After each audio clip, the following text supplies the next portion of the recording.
was hoping to say, I'm trying to contain it. Yeah, I just put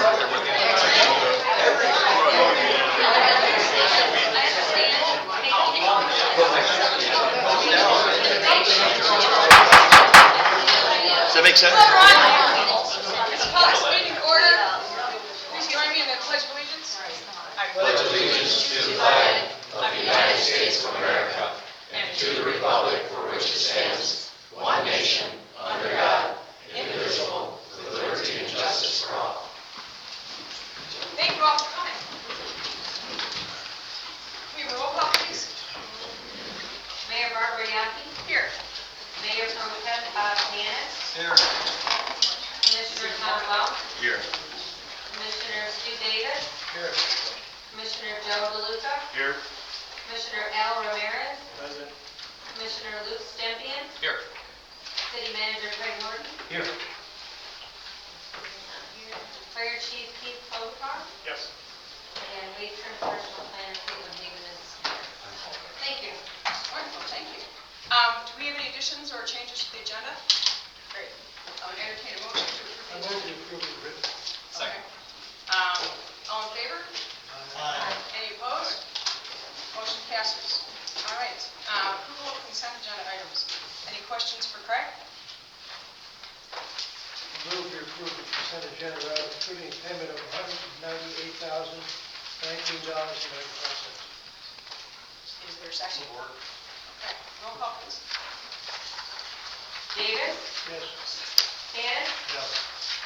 Welch. Yes. DeLuca. Yes. Ramirez. Yes. Stempian. Yes. Yaki. Yes. Thank you. Thank you. So we're going to have two, two different times for citizens from the floor, and most of you have heard me say this before. So we're going to have a 3-minute timer, and if you need a little bit more time to finish your thought, I'll be happy to allow you to do that. Please direct any questions or comments to me. This is not a dialogue. Unlike what we just did, and I'm glad most all of you were here when we did question and answer, this is a situation where we want to hear what you have to say. If there is a question that we could answer very briefly, something I could just, in a sentence or two, say something. But most questions, we're going to need to have you contact us later, and may direct you to see the city manager to answer a question. But we really want to hear what you have to say. So, starting with that, Caitlin, did you want to make some statements? Just following up from our workshop that we did at 6, some of the major high notes as part of that was just clarification of what the NIA was. And so it is an entity that would be established that would essentially capture a portion of the county and city components, in which it wouldn't change the percentage of taxation. It's not a new tax. It is diverting funds that would go locally to other components to be locally reinvested in a different way. Some of the other high points that we specifically talked about is the proposed membership of the NIA Commission. And so the intention is to have 7 members. Memberships of those can be business owners in the NIA. They can be property owners. At least one has to be a resident within the NIA, or at least within a half mile of the NIA. Otherwise, that's up for the city commission to choose who the qualified individuals are. So our tentative timeline for this project is December 2nd would be when we would vote on if we are going to establish one or not establish one. We would have applications ready by December 15th for members of the public to put their name in the ring. Then at our January 2nd meeting, so at least a month to accept applications, the city commission would receive all applications, and then you would evaluate who is the most qualified or desirable, whatever combination that is, to be on that board. So you could say we want at least 4 of those people to be residents. 3 can be business owners or property owners. So that's the tentative timeline on that membership component. I didn't write down a lot of the notes during the meeting because I just responded to the questions, so I apologize for that. But if anyone did have additional questions or comments, this is the time where you could comment on that for your board discussion, since we're not holding a public hearing on on the NIA. Great, thank you. Is there anyone who would like to come up and speak? Is this on NIA? On anything. Oh, Including the NIA. including the NIA.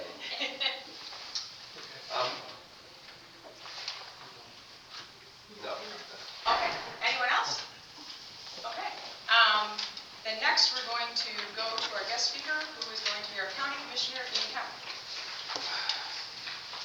Thank you very much, Mayor. A couple of things, if I could, right off the bat, I wanted to respond or maybe answer a couple of the questions that I heard during the meeting, and I didn't want to chime in there because Tom did such an eloquent job at moderating that, and I wanted the folks here to have them all the time.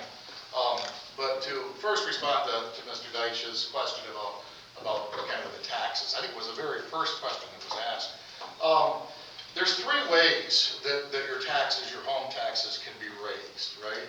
There's the first one, the one that we're most common with, is that it can be raised every year by the rate of inflation, 5%, whichever's less.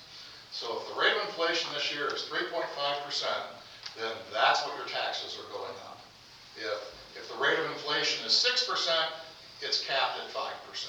So that's where when you own a home, that's the way it works in Michigan. The second way is by a vote of the people. We talked about some special assessments in here tonight, some things like that.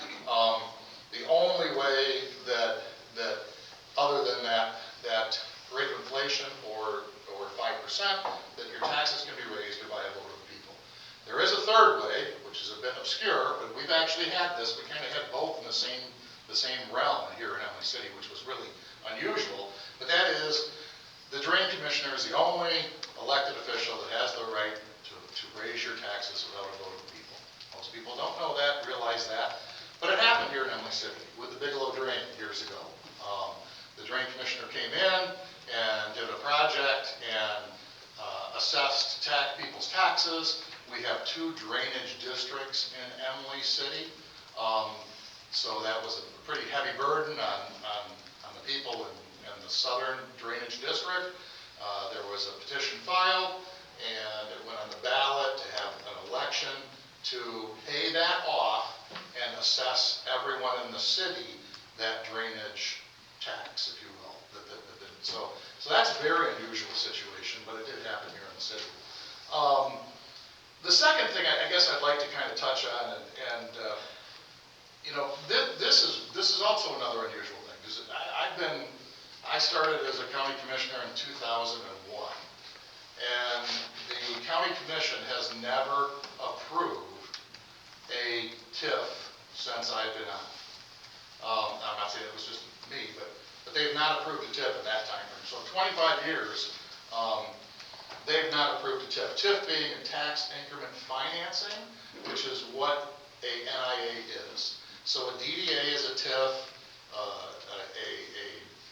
NIA is a TIF.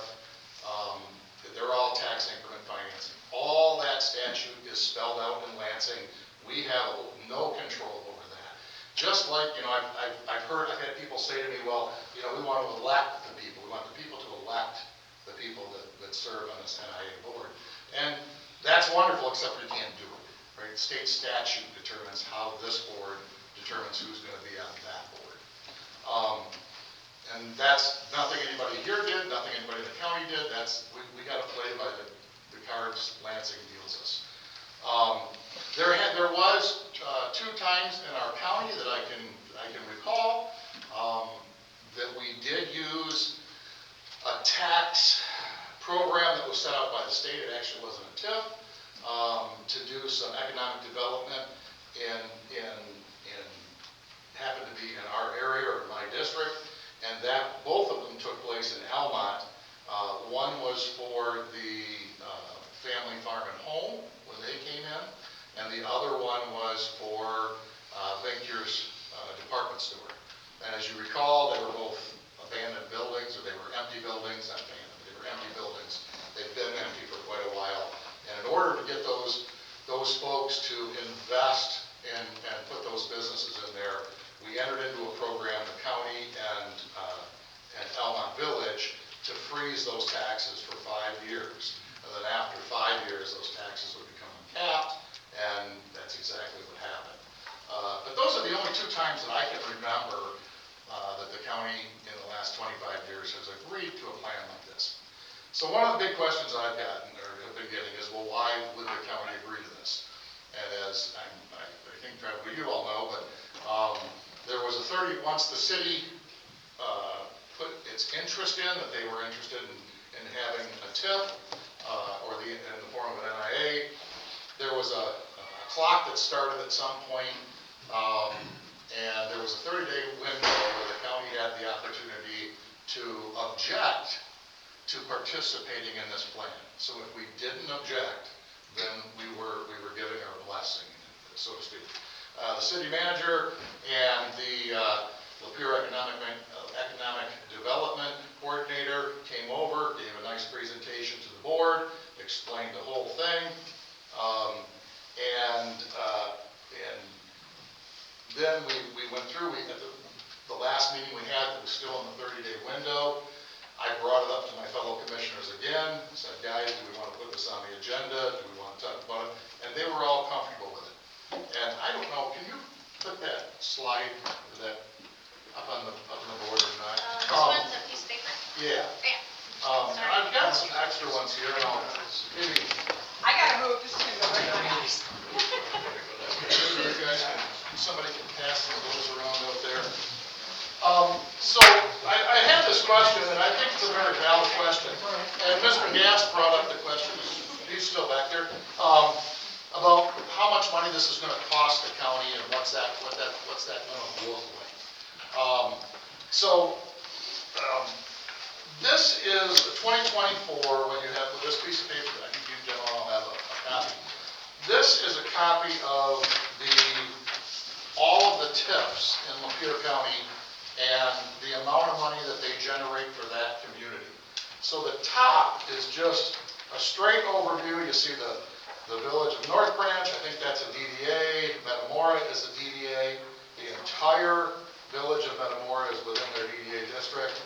Columbiaville, Otter Lake, Clifford, Emily City, Village of Dryden, City of Lapeer, and Village of Elmont. City of Lapeer, I think, has, it's down here, it's right below. So they have a City of Lapeer TIF 1, TIF 2, TIF 3, DDA, expanded DDA East, and expanded DDA West, and the Lapeer Development Fund Authority. So the City of Lapeer has 7 DDAs, or 7 TIFs, I should say. And so there's a couple of things that really grind me over the years. Number one is that the City of Lapeer has been so successful at taking advantage of these programs, and that we haven't over here. The second thing is that the City of Lapeer tends to capture on all taxes, all tax increase. Emily City, except for a very short period of time, has been very good at not capturing on the extra voted taxes. What I mean by that is we have, when it comes to the county, we have a what is it on here? I guess it's not. It's 3.6% general fund tax for the county. That's the percentage of the tax that goes to the county. We also have a number of extra voted taxes. So we have veterans, seniors, law enforcement, and prosecutor. We have Suncrest, I'm missing a few of them. And those are all the extra voted. Lapeer County EMS is an extra voted millage. If the city of Emily City would have come with this plan and said, hey, we want to capture everything, that would have been a non-starter. It would have been shut down the day it got to us. And I'll tell you, I really think that's because capturing those taxes is incredibly unethical. It's legal, but in my opinion, it's incredibly unethical. If Al votes for money for the seniors, that money should go to the seniors. If Stu votes for money for the veterans, that money should go to the veterans. So the city agreed that they would not capture any of the extra voted, and I will will tell you, to just kind of back up a little bit, Emily City never captured the DDA, which is another tip. The DDA never captured the extra voted. There, a couple of years ago, they decided, through the direction of their DDA director, that they should capture the extra voted. My opinion, that was not a good decision. I don't know that they had all the facts, or they were presented with all the facts. Earlier, I guess, this year, before this was even kind of talked about seriously, I came to the Emily City DDA and asked them not to capture on the extra voted.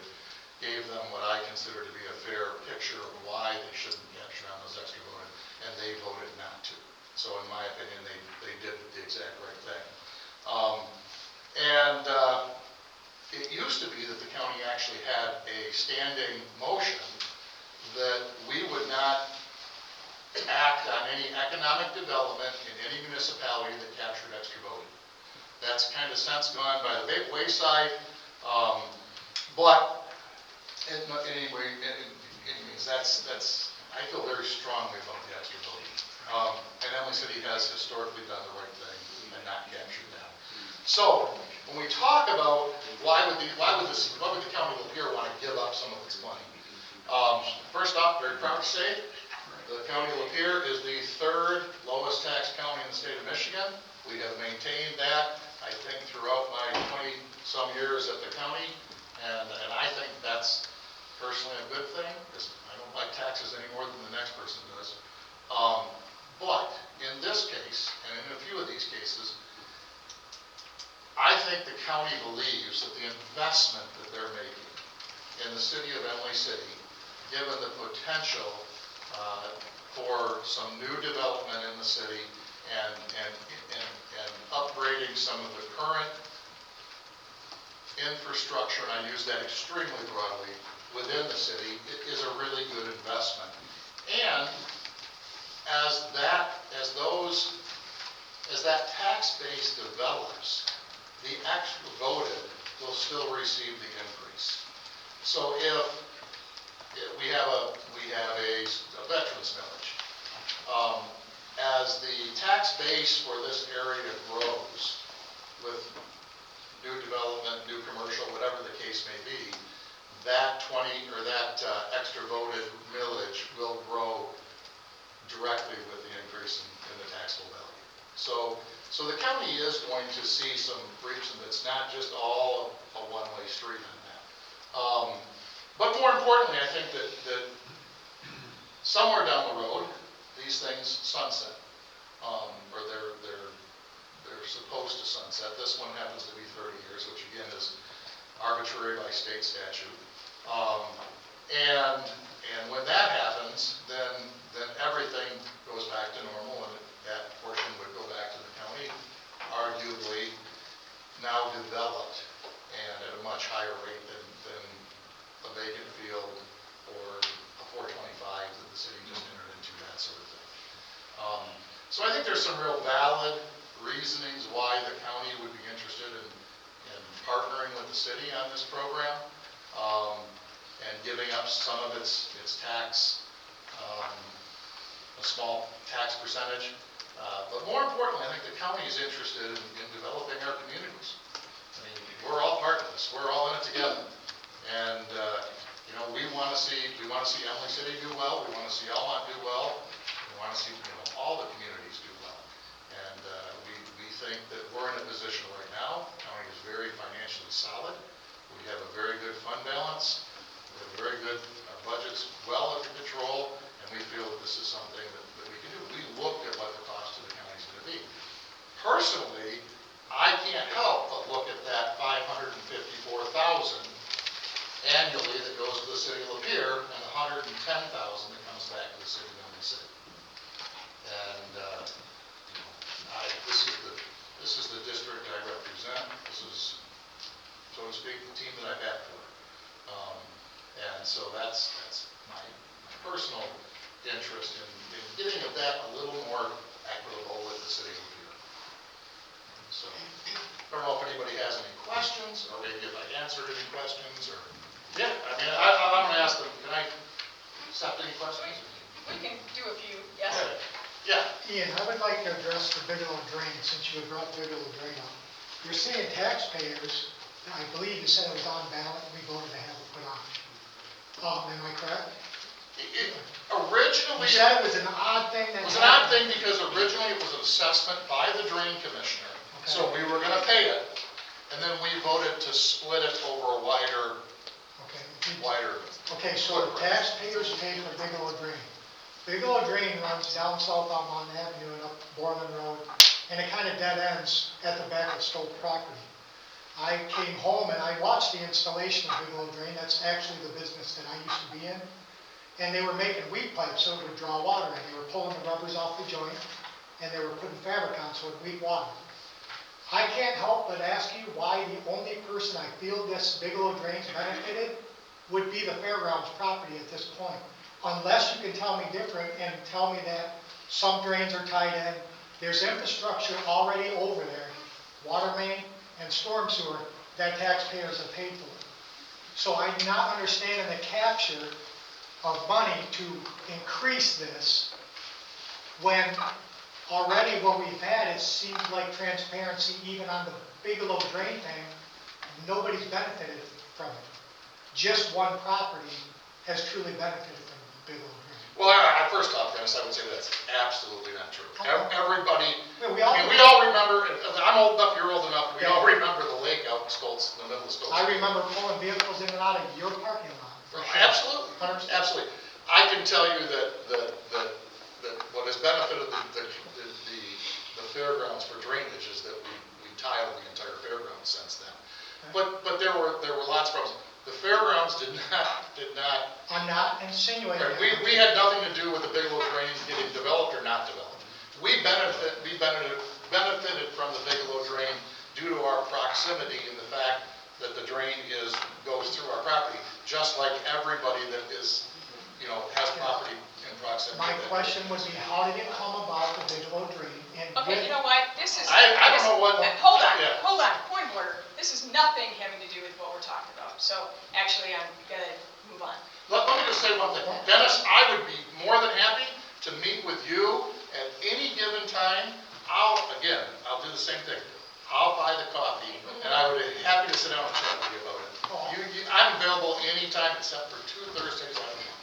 Okay, that sounds good. All right, any other questions? I do have a question. Go ahead. I know you brought up Almont quite a few times. So the NIA in Almont, I mean, I don't know if they have one or not, but and they don't. Did they turn it down or was it ever proposed? It never was proposed, so that's. Okay, so Okay. the thing about, when I bring up Almont, Almont doesn't have an NIA. I don't think they've ever had an NIA proposed in Almont. They have a DDA, which is a TIF. They're all TIFs, right? They're all tax increment financing. And, that does bring up a good point though, because one thing I think that was missed is that the hammer in this, so to speak, just like in the DDA, just like in TIF, is that this board, or whoever are the people that are sitting up here that are your elected officials, at any given time, in 5 years, 10 years, 20 years, they can vote to opt out of this. So they can get out of this anytime they want to get out of this. Out of an NIA. Out of any TIF. Oh, Yep. that was not said. That's Thank you. never been That's said. not been Thank said. you. So thank you for bringing up the Almont situation. Yeah, I just wondered if they had one because, I mean, they seem to be up and coming more so than Elm City, and I just noticed that they got a lot of new stuff, and it seemed like they would have jumped on board if they thought it was a good idea. To Tom's point that he brought up earlier, this happened in Almont when I was the interim village manager down there. The DDA down in Almont and the village council looked like this. They were really at odds. They were really fighting. And to their credit, there was a lot of talk about the village council ending the DDA, which they have every right to do. And to their credit, they got together, the two boards, and they sat down, they talked out their differences, they focused on a direction, and they moved forward in that direction. So that is kind of the ultimate hammer, if you will, that the city council, regardless of who the nameplates are, that the city council has over a TIF. Ian, really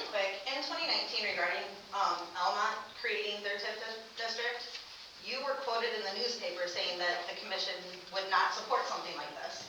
And then again, at the May DDA meeting, you also said that county commission would not support the creation of the TIF district, and now you're telling me that they are. I just looked from May until, or I'm sorry, March until June, which would have been in that 30-day period. I don't see the TIF district for Emily City being on the city commission agenda. Did that actually happen? City commissioner, county commission. County commission, I apologize. Yes, it did. I believe you folks were on the agenda. I can't tell you if it was an actual agenda item or not. It would have come up twice. The first time would have been when they came over and did the initial request, if you will, or orientation with the county commission in March. The And master then- plan was proposed March 20th. The next meeting would have been the 27th at the county. I don't remember when it I'm was, just- to be honest with you. The second time was before the 30-day elapsed. I did bring it up to the county commission. I don't think it was an agenda item to ask them if there was anybody who wanted to object, and no one did. Therefore, they approved it by not objecting to it, if you will. And to go to your other thing, I agree. I stood up here and said tonight, I have never been in favor, if you will, of TIFs. And by that, I mean across the board. DDAs, NIAs, they're all basically, there's industrial TIFs, there's all kinds of TIFs. And the real reason was because just about every TIF used to capture the extra voting.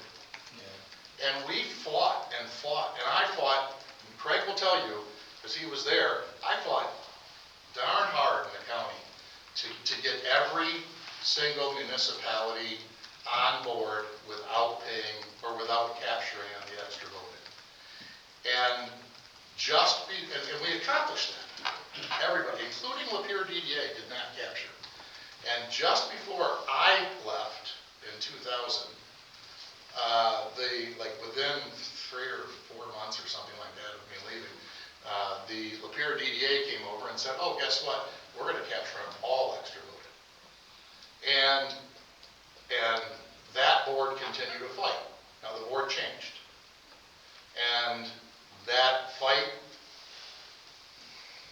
is I think that sentiment is still there, but it's not what it used to be. And I guess, in my opinion now, the ability this TIF has, with the city opting out of the extra voted, to develop the city for the benefit of the citizens outweighs the amount of money that the county is going to basically give up to help them, to make that happen. But you can't say for sure that that's the sentiment of all of the county commissioners because it has not been discussed as a agenda item. I can say that there's not a county commissioner that objects to the NIA being created. But you said at the May DDA meeting that they were opposing it. They are not opposing it. I don't know how to I be clear myself about sat this. there and listened to you say it. Say what? That if the DDA, you would support the NIA creation if the DDA released the captures on the special villages, even though the commission, the county commission, was against supporting the TIF. Okay, I follow you now. You're absolutely right. I did say that. And I truly believe that, and I held true to that. I thought there would be county commissioners that would object to this. I really did. And at that time when I said that, I would have bet a $100 bill that there would have been commissioners that would have objected to it. I think that when your city manager and your Lapeer Economic Development Coordinator came to the county, they did an excellent job at laying out the plan for the county commissioners as to what it was going to look like. I think I also had some conversation with a couple of the commissioners that I felt were going to potentially object to it, and they also saw how this was going to benefit the community. So, but you're right, I did think that I'd have bet $100 that that was not gonna be the way it went. That there would have been objection. Okay, I was just And there wondering, was. because I didn't see it on the agenda for any of the county meetings, so I was just wanting clarification. Yep. Okay, thank you Anything so else? much. Thank you. Okay, thank you. Next, we have Department Head Chief Colcar. Yeah, Chief Colcar, Fire Chief. A couple things, I want to break this up in two parts. Jeff just got back, Captain Jeff Rousseau just got back from Pierce, where we're building the new truck. And he's going to go ahead and share the progress on that, give you guys an update. We're going to turn it over to him, and then we get done, and I want to talk about some policy updates. So I'll try and keep this short and sweet. I apologize for my appearance. I'm on medical light duty right now, so I figured let's see how the beard goes in. So over our 2.5 days, myself, firefighter Ben Horton, firefighter Mark Bodenbach, we're at Pierce. After 2.5 days, I was sick of looking at fire trucks because they show you from a piece of steel to the whole truck being built. They show you every aspect. They get it in as a piece of steel. Cool. During our roughly 2 of the days was going over 12 pages of options. Little things that, as normal consumers, we don't think about in a normal vehicle. We went over every switch location, every latch finish, color, design. And it wasn't just, okay, here are the options. No, let's go out on the floor and take a look at a model that's already done. Let's take a peek at what this department did or what they have going on. So throughout that, we had, I can't even tell you how many changes through the 12 pages, call it 24-ish. And it's all little things, again, switch placement. How do we want it set up as a department? That way, main reason I took the 2 firefighters, one they were on my committee as we started the project. These are the guys that are going to use it in the next 20 years. They have it laid out what's going to work for them down the road. And again, we saw hundreds of different options. I mean, you can dream as big as you want. We saw trucks that were going to oil rig fields that had a 4,000 gallon pump and a 4,000 gallon minute monitor that was bigger than this table to pump water. That's all its job was. Not even carry crew. It was just pump water. With that, in the coming, talking to my vendor every other day here now, probably in a week or so, we're gonna have a meeting with the final paperwork of all the options we changed, just dotting the i's, crossing the t's, and have our graphic package done up by the graphics department. The drawing I have right now is just us playing on a computer and crossing things out left and right, how we want this, how we want that. With that, we are still about a little over $14,000 under budget. Before that, we still have the graphics package coming in. How much it will be, a lot of it's included, but there were changes. We took big lettering off the side of the truck and changed it to front lettering because it just wasn't matching our trucks. Paint codes cost different amounts of money as you go along. We're trying to match it the best we can to our current trucks. I took the original sample I found from 1992 when our current engine got painted from red to green. Their tech took probably 10 minutes and he still couldn't find a perfect because that paint coat hasn't been used in about 10 years, he said. So it was us going up to the wall, okay, what looks best? It was like Home Depot. So with that, our current plan moving forward is, again, meet with our vendor, go over everything dotted, T's crossed, that way everything's correct the way we did it in Wisconsin. The truck will start being built in end of April-ish. Right now, the target date for us to go back for a final approval is July 6th, that week sometime. During that final approval, it is me, and I'm gonna take 3 guys this time. One, we have a firefighter that's very good attention to detail, to go over every inch of that truck to make sure it's right. We saw departments there that took almost the entire department, at least what would be our entire department. They give you a roll of blue painter's tape and you mark what's wrong. And they're right there at the computer, okay, this is wrong, okay, that's wrong. One truck was a red truck that almost turned blue. They were marking every little scratch, every polish mark. Will I notice them all? No, but 3 other sets of eyes want to catch something I know. So, in that conclusion, is there any questions from the board at this time about where we are at? No, Stu, we didn't go through that, I'm sorry. I know. They have 437 colors of red. It it's hard to pick one. I gotta tell you about yellow. About 50 years ago, somebody in the University of Michigan said yellow is this yellow is better than fire engine red. And the world went crazy. The old good red fire truck now is 6,000 colors of yellow.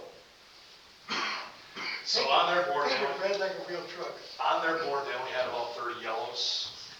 Their most popular color is red 90, but again, to change that color at this point, we're looking at 30 years down the road until all the trucks are red, or I'll need a question mark of money to get them painted. Let's keep it under budget. Exactly. At one point, we had yellow fire trucks and red DPW trucks. It doesn't fit. So, do we have an idea when it might be done?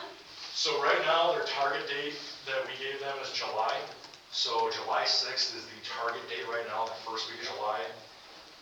After that, we would go out, do our final inspection.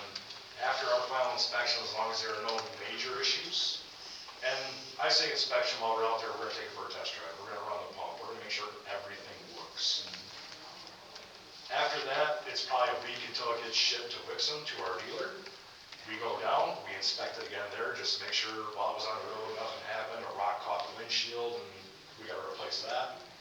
And then it comes to us.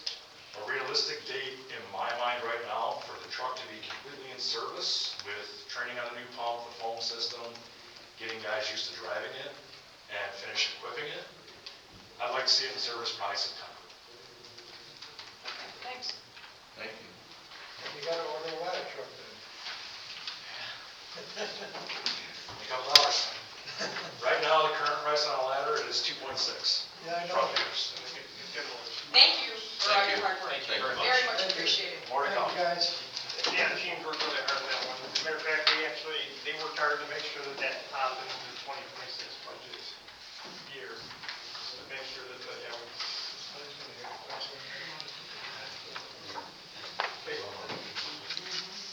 basically, I want to talk about, in your handout, you guys have got some policies that want in place in our department. I don't, we have a standard operating procedure book, the policy book that we use. It's due for an overhaul in the next year or so, because we just need to go back and make sure it still meets our requirements and everything is still the way it's supposed to be, and I think I sign off on it. About every 5 years, we go through this book, the group does as a whole. But there's some things that we're missing the last couple of years, we've had conversation around.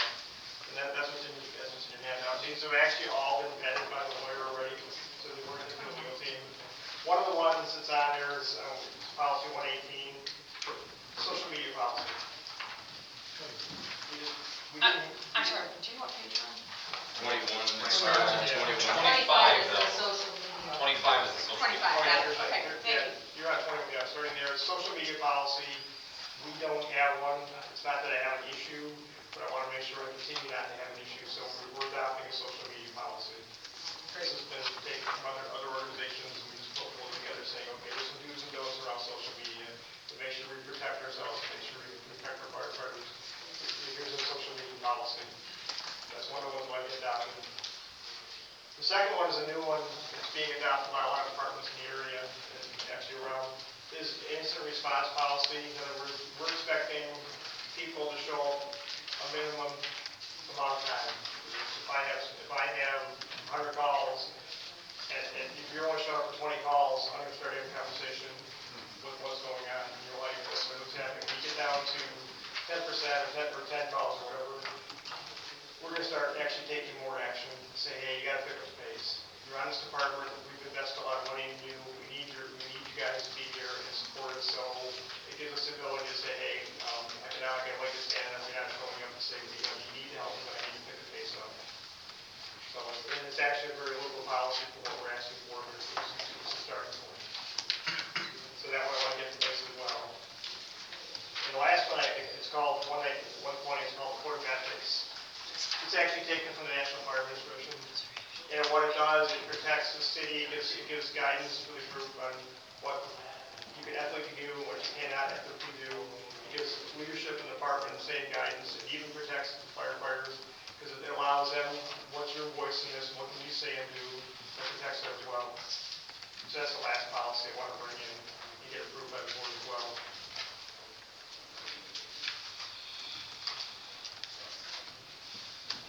this point, are you asking for our approval? Are you asking Yes. just, okay? Yeah, I'd like to get approval, once I get these approved, I can go ahead and add them to our policy book. And as we do the updates the next year or so, we'll bring the whole book in and say, okay, we went through this book, and these are the things that are no longer apply, these are the things that need to be updated. But that all goes, once again, that all goes through Christina Wire, and she reviews it, makes sure she agrees that legally it's sound. So do we have the final policy written by her, or are we just? I do, this is what she went through when she got back to me. You want us to approve or to continue, have you, we agree with so far? or I want final these to approval? get approved so I can actually add them into our existing I'd policy. like to make a motion to give you a final approval. Okay, so actually, just to make sure that we've got the record, I think we've got 3 different policies here, right? 120. 119 and 118. Okay. Approve 119 and 118 both, Yes. And 120. and 120. So that's your motion to Yes. request approval of those? 118, 119, and 120 approved. Okay, I second. all right. Why don't we do a roll call on that? Davis, Yes. Sempian, Yes. Ramirez, Yes. DeLuca, Yes. Plum, Yes. Tanis, Yes. Yaki, Yes. Yeah, thank you. Now I'll implement it, I suppose, and try to do a chief's letter and work that way. Thank you for the work on this. Yeah, thank you. Thank both of you. Thank you for everything you do every day to keep us all safe. I got a really good group, and I really got to give them the credit. They're the one doing the job. Thank you. Thank you. Thank you. Next is the city-owned properties, the community center. Bob, you want to take a hike?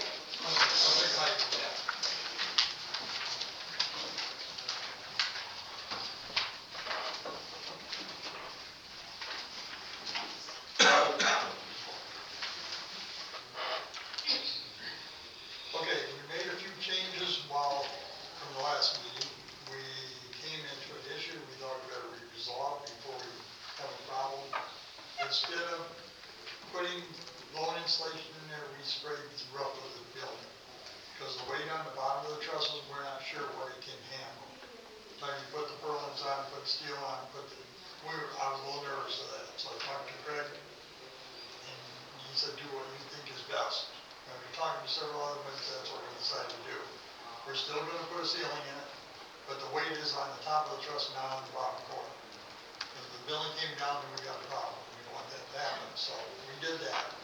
It should be spray foam by tomorrow, be all done, spray foam with the ceiling. The conduit got put in the ground from the meter, from the transformers out front of the building, all the way to the back corner, southwest corner of the building is where the meter's gonna set. So you won't even see the meter, that's where it went. Scott came out last night, put the meter on the back of the building, put the panel box into it, put the string line through the conduit. Now he wait for the permit approved, and once it is okay, then DTE will come and put the wires in. So we're on that line. It's the 2 ice-up boards have been ordered, the steel has been ordered for the ceiling. The furnaces are on schedule. We're still pushing for the 13th of December. So we'll hopefully have it up and run by Kringle Mark. Chris Kringle Mark in that building. So that's where we're at this point. Great. Any other questions? Thank you. Thank you. Yep. All right, so next we have 9B rezoning parcel. This is the second reading. This is the gas station for N21. Let me give you another update, reminder. Sure. So this is for the gas station located at the intersection of Almont and K-Pac. It is an existing gas station. Gas stations are now permitted in B1. And so something that we're proposing, which is consistent with our master plan, is to rezone it to B3, which does allow for gas stations because we intend that that business should continue to operate. So this is a second reading. What do you need from us? to approve the, How many votes tonight? For the second reading, so We that can it vote can tonight? publish, yes, and then it I takes move effect upon we rezone the gas station to C. Actually, you're asking. I believe what you're asking is to amend, Ordinance 6.1.5, or is that 6? six, To rezoning to the code pleasant. all right, to rezone, I think what you're saying is to rezone from B1 to B3 Yeah, for this particular property, is that correct? yes, which is already in place. Um, I'll second that. Okay, roll call, please. Davis, Yes. DeLuca, Yes. Ramirez, Yes. Stempien, Yes. Panis, Yes. Plum, Yes. Yaki. Yes. Thank you. So next we have the second reading of the Neighborhood Improvement Authority, which we've been talking about most of the evening. And so this is just a second reading of the proposed NIA. This is, as we've indicated before, not something for us to vote on. It is just a second reading of that NIA. So, is there a motion? I'll move to the second reading of the NIA. Is there a second? Support. Roll call, please. Davis, Yes. Panis, Yes. Plum, Yes. Stempien, Yes. DeLuca, Yes. Ramirez, No. Yaki. Yes. Thank you. Okay. Next, we have new business 10A, freight permit in the City Christian School for the turkey trot. Yep. Again, they're asking for approval of their application. Any questions for Craig? I move we approve the permit for the parade for the turkey trot. All in favor? Oh, I'm sorry, can you say? Support. Thank you. All in favor? Aye. Any opposed? Hearing none. That's approved. Second, citizens from the floor. If anyone would like to come up and speak.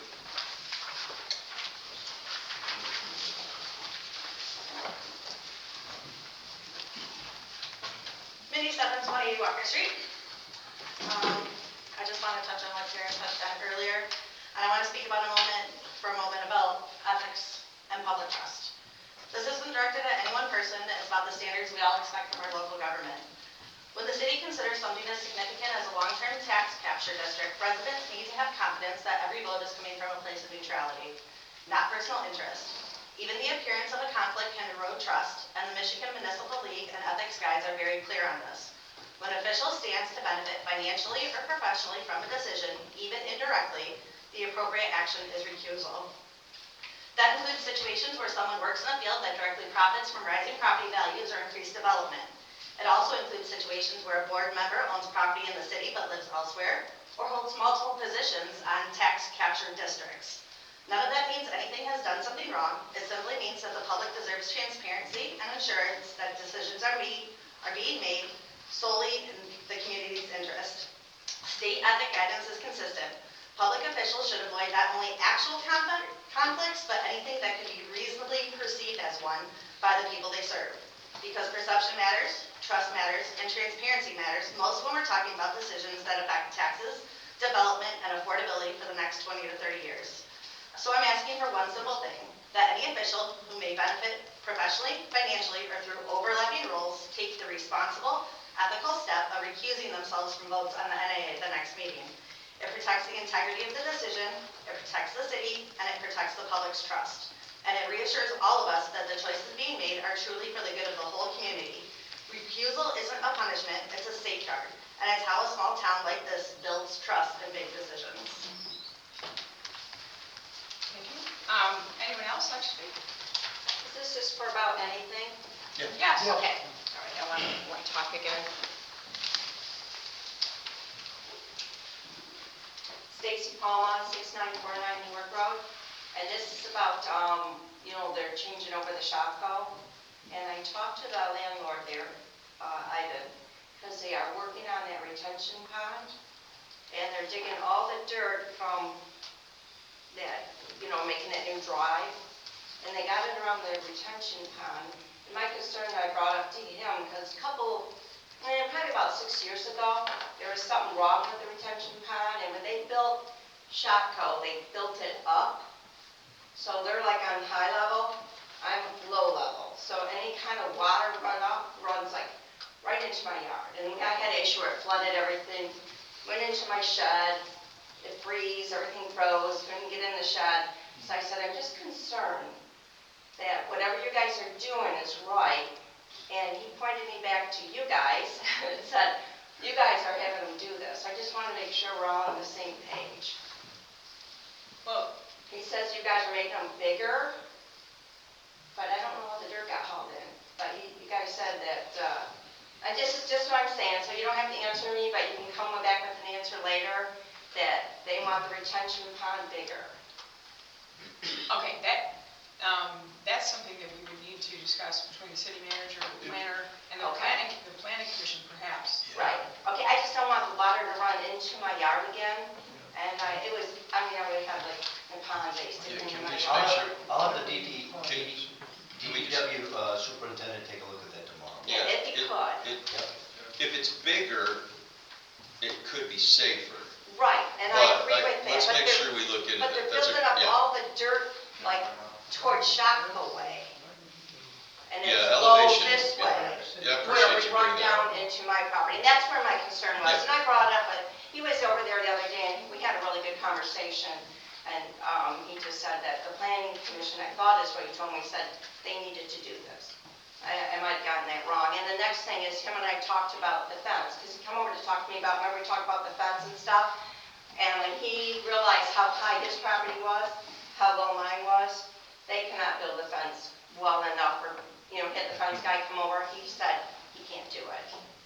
Basically can't do it, but he did offer to maybe do some arborvitaes to block some of the, the truck traffic and the noise. And he said he talked to somebody, I'm not sure who on the board, and I don't know, I guess it was approved with the fence, but the fence isn't really gonna work, so if we could really take another look at that. We Yeah. will, see if we can have the DPW director look. I mean, and this is actually really was a planning commission issue. Right. Okay. And so, Yeah. not necessarily a city commission issue, so Okay. anyway, but we will look. We will walk. Yeah, okay, I we will walk- appreciate it, yeah. Yeah, thank you. Yeah, because he was a really nice guy to work with, it's just that, he just realized he was not gonna be able to help me out on any of these issues, so. All right, appreciate it, thank you. Craig, we've got her contact information, right? You know where she lives, yes. Okay. Yeah, you could do like he did, he pounded on my door when he come over to talk to me with the fence guy, he's a nice guy, yeah. Huh? Again, she came to the planning commission. Right. We looked at where her house was on the map. and Right, We right. talked Yeah. about the fence quite Right. extensively, being able to keep the truck light out of her yard and stuff like that. And like I said, we did talk about a fence, but if a fence isn't gonna work, we'll have to go back to the table on it. Yeah. You got a comment? So that doesn't go back to the planning commission.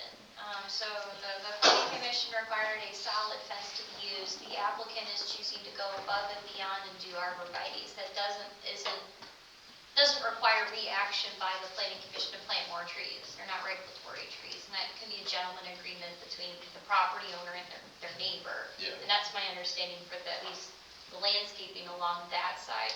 Engineering has been reviewing the engineering plans and waiting for revised plans to address a few minor components of it. But Why that do is we something need a that's, pond? Why do we need the pond there? It's for runoff from the parking lot. because they're and all of- expanding the parking on the south. So Okay, it's a not a runoff parking pond, lot it's to not- the It's not south. a fire pond, it's a runoff. No, yeah. No. Correct. So they're increasing the paved surface I south didn't know of the we building. needed a fire pond in town. And so that's where they need to evaluate there's enough water retention so it does not go onto neighboring properties. Okay. But that is something that's math check, engineer, good to go. All right. Thank you. Thank you. Thank you, yes. Sure. Dennis Deitch, 6700 Laramie. My only question I have for you guys tonight would be if you would please maybe let there be another I believe the vote for the NIA is on the December 2nd. That's the You said- anticipated. Would you guys be open to having another meeting prior to where citizens can address it more? Because obviously, kind of ran out of time. It's up to him, it's there. You're saying to do another, to do Yeah, like another question and answer? Just kind of like Question an and open answer, and maybe like Tom did a great, everybody did a great job, but another question and answer. Honestly, I think Ian Kemp seems to know quite a lot about this. Maybe if he would offer to do the question and answer at the next, prior to the next meeting, that would be great. Because he clearly knew. We will certainly consider it. Okay, thank you. Thank you. Nobody else? Kathy, just, if we are going to, I was just curious. You don't have I'm to sorry, answer now. we need your name. Hey, oh, Henry Block Figaro, 305 North Main Street, Inlet City. Okay, talk about rooftops. Are we talking about condos, duplex, single dwelling homes? The reason that is maybe concern or not concern, because it brings different demographics.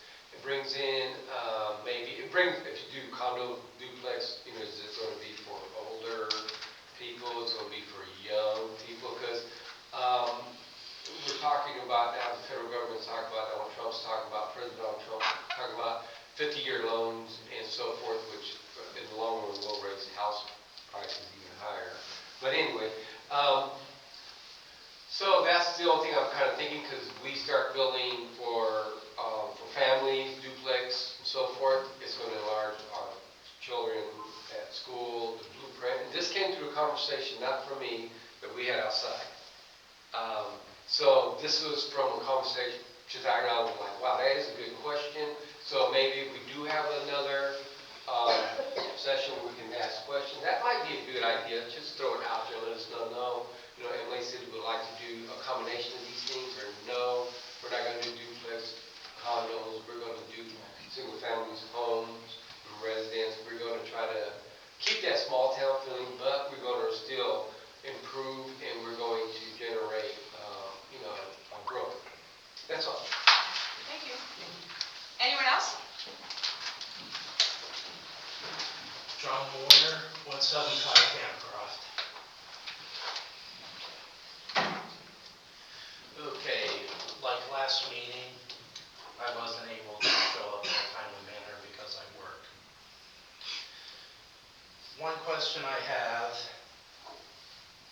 is when it comes to the NIA, who's actually voting for it? Is this a small group or is this amongst the populace? I can answer that quickly and tell you that, as was explained, it would be this commission as to decide as to whether they're going to vote for it and implement it or not. Okay, so it's a... It cannot be done by the public because we have to follow the state statute. All right. When it comes to another thing that I agreed with, I strongly agree with what Mindy had to say. A lot of this has to do with keeping reputation and honesty within our local government, because having people on multiple boards can cause a lot of conflict of interest. And there are some things on this NIA plan that I do agree with. There's areas that can be developed, other areas that can be used more properly and get better results in such areas. But the idea that raising taxes when we don't have a raised populace in numbers can be an issue, because this is going off based upon speculation and for an increased amount of time rather than having a populace come in because they want to be here. If a populace wants to be here, not nearly all this is the situation of the local governments itself, but even national governments. In order for a populace to grow in an area, there'll need to be, of course, a smaller number of taxes, businesses that are able to work properly, and stuff like that. People want to be in these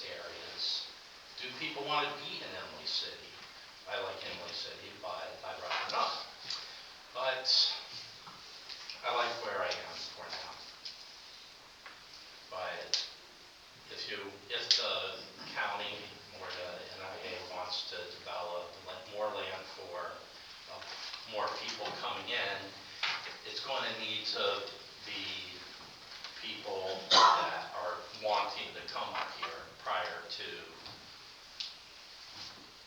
speculating whether people are going to be coming in those lands in the first place. Before me, people need to, in other words, people will need to advertise that they want to be here prior to the buildings being made. That's pretty much it. Okay. Thank you. Anyone else? Okay. Then at this point, we do not need a closed session, am I correct? Manager's report? I have nothing else. Okay. What's your time? Commissioner Ramirez? Commissioner Stuckey? Thank you, everybody. Commissioner Davis? Thank you. Okay. Commissioner Blau?